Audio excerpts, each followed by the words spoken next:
COVID-19 ಸಮಸ್ಯೆಯಿಂದಾಗಿ ಹಾಲು ಮತ್ತು ಹಾಲಿನ ಉತ್ಪನ್ನಗಳ ಮಾರಾಟದ ಮೇಲೆ ವ್ಯತಿರಿಕ್ತ ಪರಿಣಾಮ ಉಂಟಾಗಿದೆ. ನಮ್ಮ ಒಕ್ಕೂಟ ಆರ್ಥಿಕ ಪರಿಸ್ಥಿತಿಯನ್ನು ಪರಾಮರ್ಶಿಸಿ ಕರ್ನಾಟಕ ರಾಜ್ಯದಲ್ಲಿ ಒಕ್ಕೂಟವು ಹಾಲು ಉತ್ಪಾದಕರಿಗೆ ಗರಿಷ್ಠ ದರವನ್ನು ಪಾವತಿಸುವ ಹೆಗ್ಗಳಿಕೆಯನ್ನು ಕಾಯ್ದುಕೊಂಡು ಪ್ರಸ್ತುತ ಸಮಸ್ಯೆಯನ್ನು ಪರಿಹರಿಸುವ ಸಲುವಾಗಿ ಜೂನ್ 21ರಿಂದ ಹಾಲು ಉತ್ಪಾದಕರಿಂದ ಖರೀದಿಸುವಂತಹ ಪ್ರತಿ ಲೀಟರ್ ಹಾಲಿಗೆ ₹1 ಕಡಿಮೆ ಮಾಡಲಾಗಿದೆ.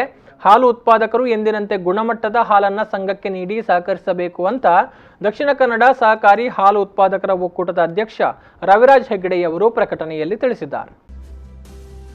ಒಕ್ಕೂಟದಲ್ಲಿ ಹಾಲು ಶೇಖರಣೆ ಏರಿಕೆಯಾಗಿ ದಿನವಹಿ 5.0 ಲಕ್ಷ ಕೆಜಿಗೂ ಮೀರಿ ಹಾಲು ಸಂಗ್ರಹಣೆಯಾಗ್ತಾ ಇದೆ. ಕೋವಿಡ್-19 ಸಮಸ್ಯೆಯಿಂದಾಗಿ ಹಾಲು ಮತ್ತು ಹಾಲಿನ ಉತ್ಪನ್ನಗಳ ಮಾರಾಟದ ಮೇಲೆ ವ್ಯತಿರಿಕ್ತ ಪರಿಣಾಮ ಉಂಟಾಗಿದೆ.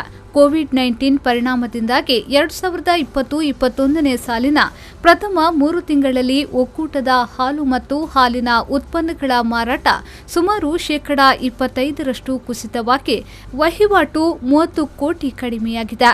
ಇದೇ ಪರಿಸ್ಥಿತಿ ಮುಂದುವರೆದಲ್ಲಿ ವಾರ್ಷಿಕ ಅಂದಾಜು 120 ಕೋಟಿ ವಹಿವಾಟು ಕಡಿಮೆಯಾಗಿ ಒಕ್ಕೂಟಕ್ಕೆ ಅಂದಾಜು ₹20 ಕೋಟಿ ನಷ್ಟವಾಗುವ ಸಾಧ್ಯತೆ ಇದೆ.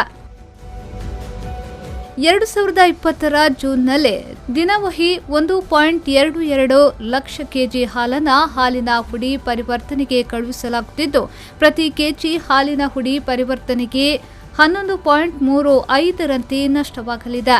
2020ನೇ ಸೆಪ್ಟೆಂಬರ್ ಅಂತ್ಯಕ್ಕೆ ಅಂದಾಜು 150 ಲಕ್ಷ ಕೆಜಿ ಹಾಲಿನ ಹುಡಿ ಒಕ್ಕೂಟದಲ್ಲಿ ಉತ್ಪಾದನೆಯಾಗಿ ದಾಸ್ತಾನು ಉಳಿಯಲಿದೆ.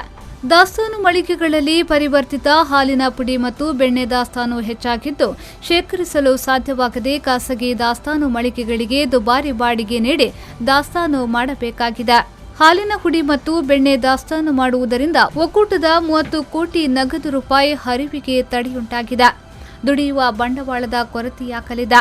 ಪ್ರಸ್ತುತ ಪರಿಸ್ಥಿತಿಯಲ್ಲಿ ಶಾಲೆಗಳ ಪ್ರಾರಂಭ ವಿಳಂಬವಾಗುತ್ತಿರುವುದರಿಂದ ಕೆನೆಬರಿತ ಹಾಲಿನ ಪುಡಿ ಮಾರಾಟವೂ ಕೂಡ ಸಾಧ್ಯವಾಗದೆ ಹಾಲಿನ ಹುಡಿ ದಾಸ್ತಾನು ಉಳಿಯುತ್ತಿದೆ. ಈ ಹಿನ್ನೆಲೆಯಲ್ಲಿ ಹಾಲು ಉತ್ಪಾದಕರ ಹಾಲಿಗೆ ನಿರಂತರ ಮಾರುಕಟ್ಟೆ ಕಾಯ್ದುಕೊಂಡು ಬರಲು ಹಾಲು ಉತ್ಪಾದಕರ ಸಹಕಾರದಿಂದ ಒಕ್ಕೂಟಕ್ಕೆ ಉಂಟಾಗುವ ಆರ್ಥಿಕ ನಷ್ಟವನ್ನು ಅಮೂಲ್ ಸಂಸ್ಥೆ ಅನುಸರಿಸುವ ಮಾರ್ಗದಲ್ಲಿ ಸರಿದೂಗಿಸಿಕೊಳ್ಳುವ ಅನಿವಾರ್ಯತೆ ಇದೆ ಎಂದು ಪ್ರಕಟಣೆಯಲ್ಲಿ ದಕ್ಷಿಣ ಕನ್ನಡ ಸಹಕಾರಿ ಹಾಲು ಉತ್ಪಾದಕ ಒಕ್ಕೂಟದ ಅಧ್ಯಕ್ಷರಾದ ರವಿರಾಜ್ ಹೆಗ್ಗಡೆಯವರು ತಿಳಿಸಿದ್ದಾರೆ.